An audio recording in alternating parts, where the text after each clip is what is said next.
You're listening to a Times Higher Education podcast.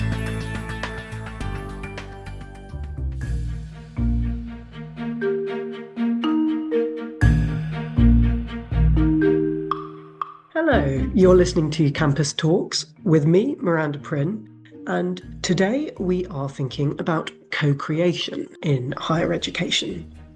What is it? Why to do it? And how to do it?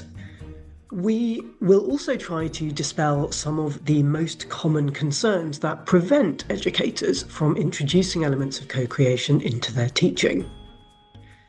Many of you, of course, will be familiar with the concept of co-creation, but for those who are not, it refers to an approach to teaching in which lecturers or tutors collaborate with students to shape elements of their learning. So this could be developing certain course materials together. It could be designing classroom activities or shaping assignments. It can even be applied to assessment design. The idea is that students are invited to have their say and given some agency over how they learn. And this, as you soon will hear, can bring multiple benefits. But, as with all things relating to teaching, or almost all things, the challenge lies in putting it into practice effectively.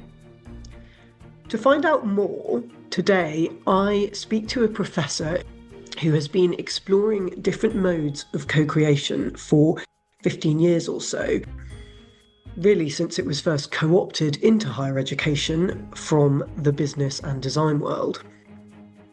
Catherine, or Cathy Bovill, is a Professor of Student Engagement and Head of the Programme Design and Teaching Enhancement team in the Institute for Academic Development at the University of Edinburgh.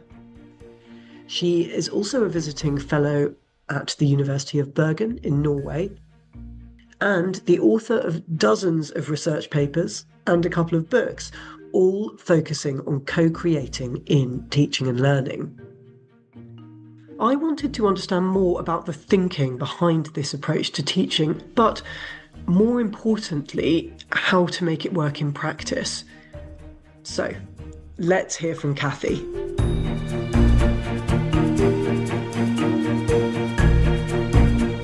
Hi Cathy, thank you for joining us. Now, I have to say, when one starts some desktop research into co-creation and who is writing about it, talking about it, researching it, there is one name that comes up repeatedly, and that name is your name. If you don't believe me, ask that well-known source of truth, ChatGPT. I say this seriously because I've researched a lot of podcasts seeking out experts in various areas of higher education, and usually, almost always, there is quite a wide range of different people or sort of different perspectives you could take depending on what you're looking for. And for this one, it was quite a straightforward process. So given that you do seem to sort of come up repeatedly as the leading voice in this area, although I'm well aware, I don't want to annoy anyone, there are many other people working very hard to unpick and understand co-creation. But you obviously have really been engaged in this for quite a long time, and I just wanted to start off by asking why you're so interested in it. Yeah, thanks for that introduction, Miranda. I think this goes back to probably my background in international development, which is where I did my PhD, and a real strong sense within literature, within practice in international development of the importance of the user perspective and participatory approaches that include different members of communities in making decisions about their own communities. And that to me translated almost directly, really, when I started working in higher education, into thinking about the groups of people that don't have a strong voice and perhaps should be consulted and become involved in making decisions that impact them. And that, of course, is students. And to me, it feels like an element of justice that students should have a say in their own education. And this is something that if you were talking about school pupils, you would have the United Nations human rights of the child, if you like. It would be as a child would have a right to a say in their education until they're 18. And then suddenly when we have adult students, that obviously doesn't apply to them anymore. They're not children anymore. And yet, surely we should be involving students in having a say in their own education. So I think that's probably where my passion lies, a sort of sense of justice for students to have a say and to ensure that we're giving them a voice within something that is as important as their higher education. So, having said all that, let's perhaps go back to basics for anyone listening who is maybe less familiar with the concept of co-creation and particularly what sets it apart from, for instance, student-centered teaching or student feedback in its more traditional form. Can you explain what you mean by co-creation? Sure. So co-creation is usually, in the way I tend to define it, is around staff and students working together in mutually respectful ways to design and make decisions about elements of learning and teaching. And I think that is different from things like student-centered approaches, where, yes, the student is being considered as a central figure within considerations around education, but it often still comes back to the teacher making those decisions for the students, even if they're putting the students, in the foreground. Whereas to me, co-creation enables that moving a bit deeper in the involvement of students. So usually for me, co-creation would involve shared decision making, and it would usually involve some form of negotiation over what takes place in learning and teaching. And that sometimes makes it differ slightly for me from a lot of discussion about partnership as well. So there's a lot in the literature about student partnership. And again, you'll find lots of different authors writing about student partnership. But that kind of partnership to me implies a kind of equality of some kind. And I know that colleagues I've spoken to have often said they feel a bit uncomfortable with that, where they maybe have control over the outcome of an assessment for a student. They feel, well, is that really equality if I'm trying to involve students, but I can't reach that sort of level of equality that might be implied by partnership? Now, not everyone might agree with that sense of equality that partnership brings, but I think that's why for me co-creation is such a helpful term, in that it flattens out the hierarchy to a degree, the kind of the power within the classroom, but it doesn't ignore the fact that a teacher still has a really important role to play, whether that's in assessing students, whether that's in making decisions before a student comes to class. Yeah, of course, because the teacher, the tutor, the lecturer, whoever that may be, is of course still an expert with greater experience in whatever it is, acting as some sort of guide. And that is something I want to ask a bit more about, just the practicalities of how this model can work, because of course students do still need some form of direction, even if they are being given greater agency over what they're doing. But first, I read a quote by you, and it was explaining what drew you to write your book that came out, I think, in 2020, Co-creating Learning and Teaching Towards Relational Pedagogy in Higher Education. Mm-hmm. And it said, it was I quote, increasing interest in the role played by co-creation and student-staff relationships, but the lack of literature that brought these two things together. So clearly, the relationship between students and staff seems fairly central to this, but I'm really intrigued by what you discovered when researching how those two things intersect. It's very, very hard to separate them. I think that's what I came to realize, was that you need really good, positive, constructive relationships between teachers and students, and actually also between students and students. And that kind of comes from the teacher-student relationship to a degree, where teachers form positive relationships with students. They're often forming it not just with one student, but with the class of students, and that can enable a development of a community, if you like, within the class. And I keep saying class, and what I mean there is in all the different formats of classes that we now see, whether that's online, in person, hybrid. It's possible in each of these spaces. So the relationship is really key. And we've seen that in masses of research, particularly from the United States, for many years, that we can see the real importance of really constructive interaction between teachers and students.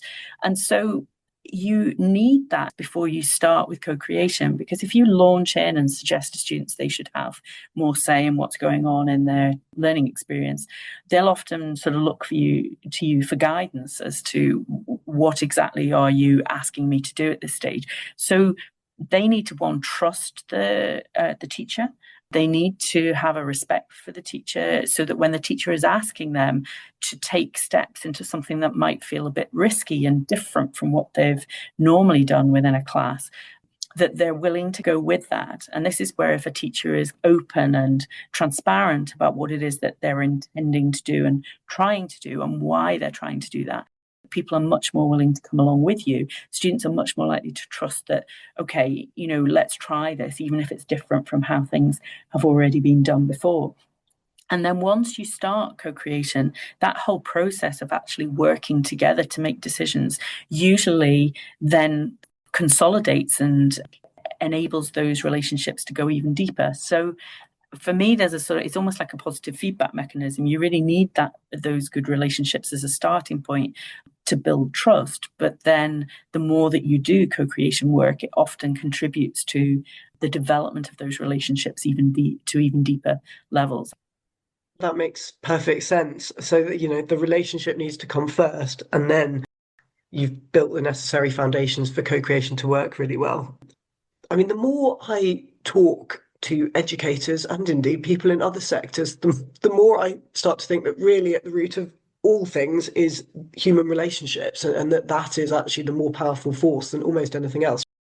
I agree entirely with that idea that relationships are absolutely at the core of what happens in higher education. And in terms of co-creation, for me, those early steps in co-creation often start from the building of those relationships. So things like learning students' names is actually a very powerful way to show students that you care enough.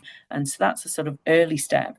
And I would say then, even moving towards offering students some element of choice within their learning is a kind of first step on the way to co-creating and going into deeper levels of co-creation. So I'm always very encouraging of colleagues who are trying even those early stages of learning students' names, trying to offer choice, things like that don't seem like they might be deep co-creation, but they are moving in the right direction. Yes, yeah, because it must be quite intimidating for a lot of students if you simply throw them in the deep end and say, right, over to you, when most students will probably, up till that point, have been in a sort of education system where most things are handed to them. Is that true? I mean, it sounds theoretically like something students should adore, like, oh, here you go, you've got loads more choice over how you do things. But I imagine actually the reaction could be one of quite a lot of nerves. I think it is very important how you set out that you're intending to co-create with students. So being really transparent with them about your intentions and being open to them to saying that you're going to try to do this because you know that there's real potential in terms of the positive impacts and benefits of working collaboratively, and that it might not feel at first perhaps like the way that you've been learning previously, and therefore might feel a little bit strange, and almost go with me and just bear with me for a short while as we try this. And I think for teachers, there's a really important sense there that you need to have a plan B. You also need to have choices for students of different ways that they can be involved, because not all students will want to engage in the same ways. But I don't know that sometimes people say, so this is why we should not try co-creation until maybe later in a student's degree. And I would counter that and say, that students aren't going to get any better at doing co-creation by waiting a few years necessarily. They might be more mature, but we know that there are primary school children that do co-creation with their teachers. So I think this is not necessarily about maturity. This is about a familiarity with a different way of learning. And many students have, within the first few weeks of university, just immediately been enculturated into something that is, purely lecture followed by tutorial, lecture followed by tutorial, or lecture followed by laboratory, lecture followed by laboratory. And there are many, many different, more exciting forms of learning. And many colleagues in our universities across the UK are doing lots of exciting different kinds of learning. So the more that students experience those different kinds of learning,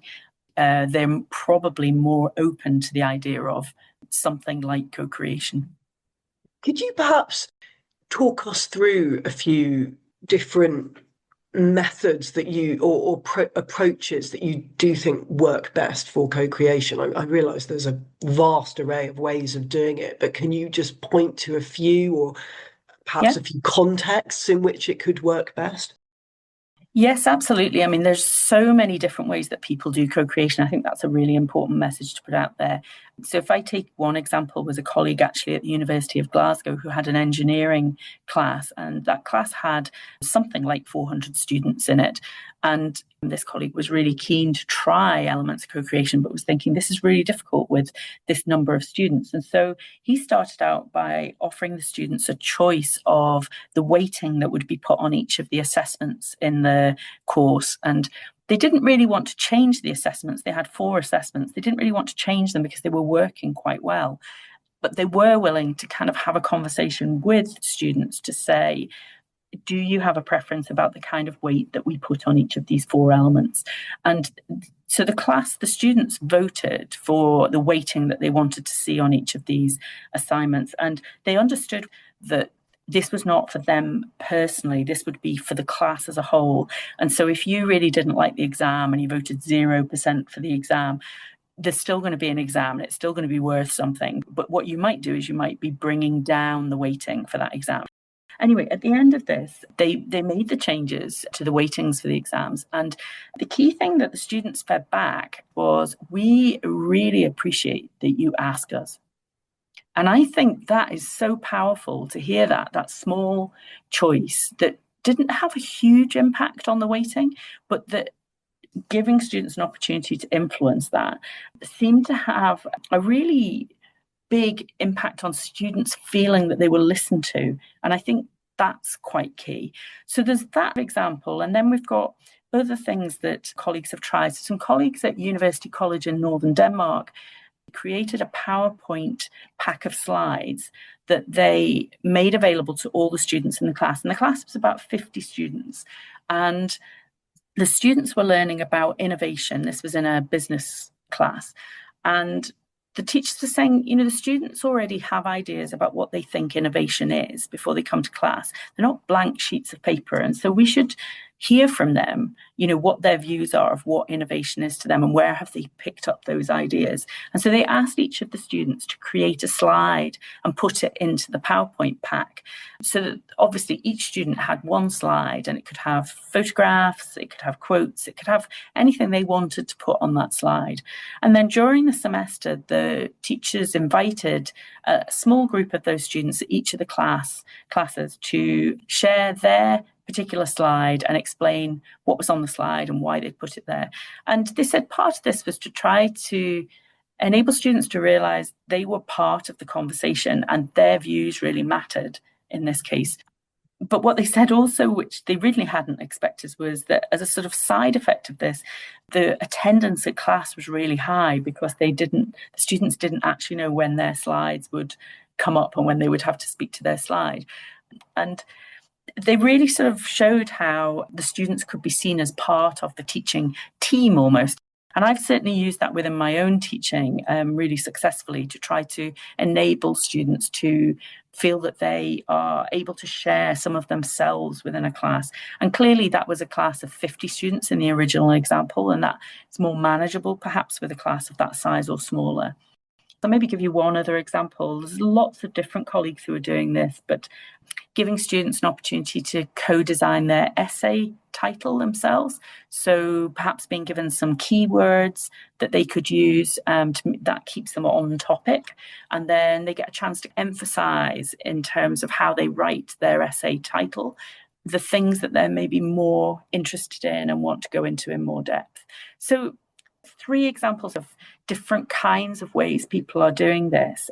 But these are all examples working with a whole class. And I think that's a really important thing to say, because there are obviously co-creation initiatives that perhaps only involve inviting a few students to be part of it. And that's a different thing, I think, where you're maybe interviewing for 3 students to work with you or something like that. Whereas most of the examples I'm giving are with a presumption that you're going to work as a teacher with the whole class of students. Yeah, and of course, speaking to a couple of students to represent student voice still has a value, but as you say, it is a very different thing. Absolutely. And everything you described there, I mean, at the centre of it is this power, the power of simply being asked, simply being listened to, and what that does to sort of change the psyche or relationship that students have with their learning. Do you think that really lies at the core of it? That's a big part of it. I also think there's something about genuinely a teacher showing that they think that they can benefit from hearing from students. So if that needs to be communicated to students, that a teacher actually thinks there is value in what students have to bring to class, that's a change sometimes from the way that teaching has sometimes been done, where in a sense you could carry on, you could teach the class, and if the students weren't there, would it make any difference? And that's very much that. If you're treating it more as almost oration and you're going in with a pre-prepared approach, I think there's less of that these days, which is good. But I think there's some way to go, even so, in moving from just sort of active learning, where we try to get students to work in groups and really engage with sort of problem solving and things like this, to moving towards really demonstrating to students that we value their presence, we value what they bring to class. And I think that is a sort of strong message that students need to feel and need to hear. We have one colleague here at the University of Edinburgh who was commended for having built community really well in his classrooms. And he said he was trying to think, what was it that made students feel that he'd created a sense of community? Because he hadn't really set out explicitly to do that. And when it came down to it, what he was doing was pausing very regularly and checking in with students to say, right, is everybody with me? Is there anything that anybody doesn't understand that we've done so far? Do we need to go over something again? How's everybody getting on? And he would do that on a very regular basis. And the students realized quite quickly, not just that they could put their hand up and say, could you please go over X again because I didn't understand it, but they also realized that what he was trying to do was have a conversation with them. So he was changing that classroom into something where maybe typically the teacher would be doing most of the talking, to one where there were regular opportunities where he wanted to hear from students, because students had things that were of interest that they were bringing to the class, not just in terms of whether they were understanding things, but they were also bringing different perspectives in that he could then use to develop the teaching. So for me, these kind of things are key, seeing teaching more as a dialogue and recognizing that students have real value to bring to a class if we enable them to share their perspectives and their existing knowledge. Yeah, that makes so much sense, that within a student body, you've got such a sort of rich diversity of existing knowledge already. They may be there to learn more about a particular topic, discipline, area, but they're arriving with, a huge array of lived experiences and perspectives, and that can only kind of add to the richness of what is discussed. But a lot of what you described there, again, I think comes back to these relationships, community, dialogue, and that does make me ponder the broader question of how higher education is currently transforming, or some would say being transformed, by digital technologies and other forces. But it's definitely moving from a transfer of knowledge from educator to student to one that's more about co-discovery in this age where information is so readily available to all of us. Do you think that digital tech, and of course now unavoidably AI, is making this sort of work more vital or changing it at all? I think co-creation is a mindset in many ways. And once a teacher has thought that co-creation is a potentially positive way in which to teach, that then you apply that to whatever situation you're in. So this is why I think you can co-create online. I think you can co-create in hybrid settings. It's also why I think, when we have conversations about AI, what we actually need to do is make sure that there are students present in those conversations, because they will have really important perspectives to bring to those conversations. And that's where I think, we see a whole range of, on the one side, sort of lots of people who are engaging in AI and saying, look at all the amazing things that it can do. We've got another group on the other side who are saying, look at AI, it's terrible. We need to try and avoid it. And we've got this idea that somewhere in the middle, we're going to come to a kind of sensible place to be. But I was reading a really interesting piece on 1KG recently about that idea that the middle is sort of where the, if you like, the good positive outcomes will be. And I think co-creation might be actually a really helpful space to help us to really think through some of the things like AI, involving students in discussions about how AI should be used or shouldn't be used, how we can use it ethically, how we go forward and make it manageable in terms of not transforming all the assessments that we do in a university to become exams again, just because everybody's afraid of plagiarism and things. So thinking really carefully how we deal with that. I think co-creation and having conversations with students is a really positive approach that might help us to deal with some of these really tricky scenarios. Yeah, because it's been shown now that very prescriptive approaches to AI just simply do not work. So it's got to be a collaborative approach. So I feel we have picked apart the main potential benefits of co-creation now. And a lot of educators, I think, do recognise that there is a huge potential gain by taking this approach. But while it all sounds very admirable, there are also a number of fairly obvious challenges. Many people listening would probably be thinking, well, great to talk about this, but how on earth do I apply it? So I just want to put some of these to you and hear your advice on how best to sort of manage or mitigate them. So, first, students do not know best, and learning should, at times, be uncomfortable. And given that humans tend to take the easy option or like to stay in their comfort zone, is there not a risk in handing students too much decision-making power?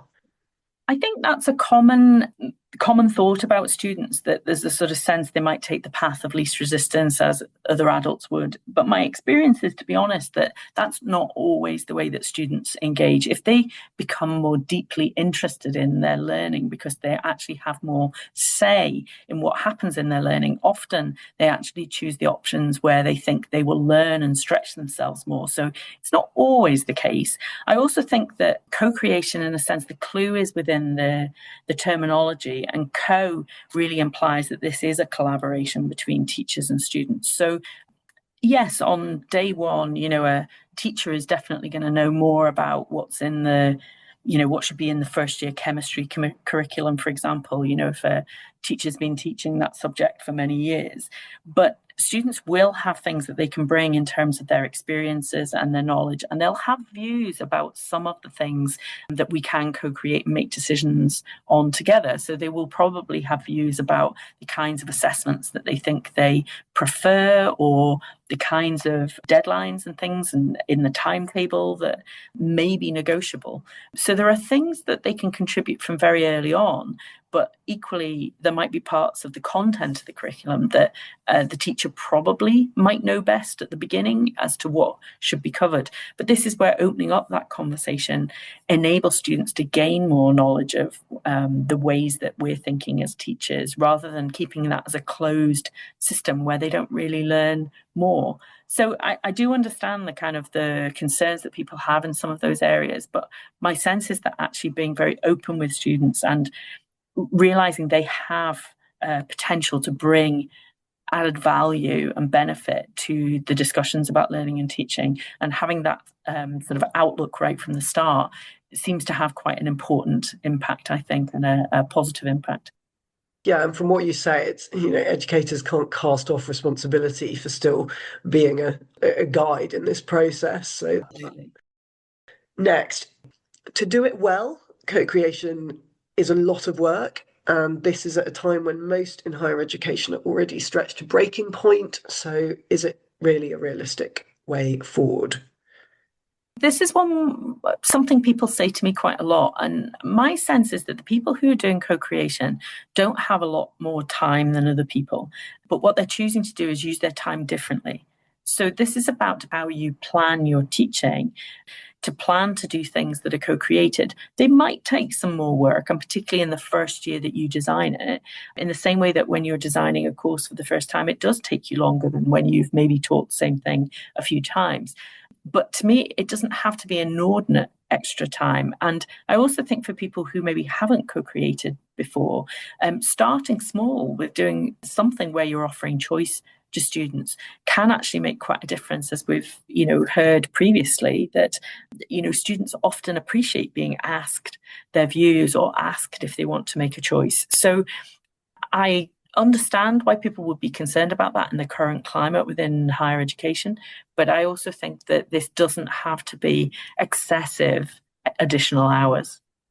As you say, start small. That's always great advice in anything that we're doing for the first time. Finally, students with the loudest voices or the most forthright individuals will dominate the process. That is something that we always have to be mindful of, whatever kind of teaching that we're doing. We have a range of techniques that as teachers we would use to encourage some of the quieter colleagues in class to speak and share their thoughts. It's the scenario of sometimes we encourage a teacher to walk up towards the back of a lecture theatre and maybe pose a question to the left-hand side at the back, or, so that you're actually starting to encourage different groups to participate. So I think this is something that you would do anyway, whatever form of teaching that you do. And you have to be really mindful of in co-creation too. So you will always get the enthusiasts and the sort of super engaged that will step up first, but you need to have those plans for how you're going to try and draw out those students who are quieter, shyer. Maybe the culture that they're learning in is a different educational culture than they're used to.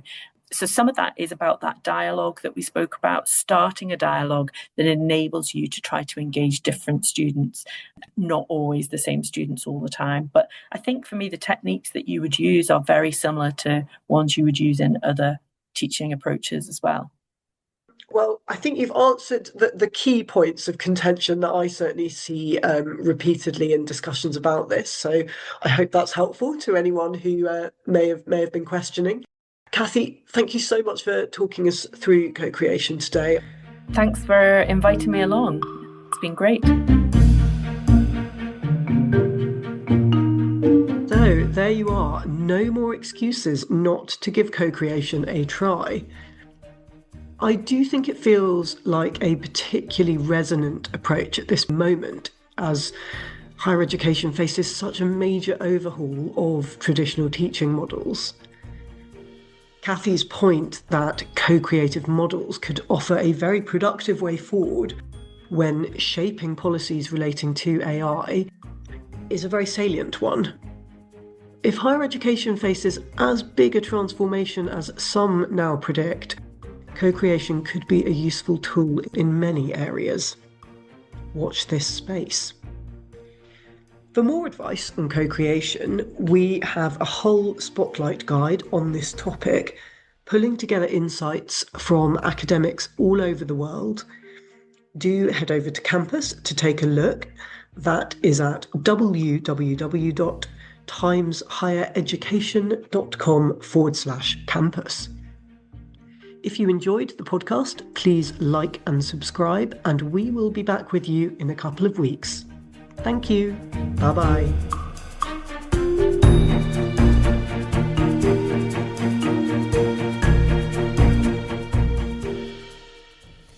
You're listening to a Times Higher Education podcast.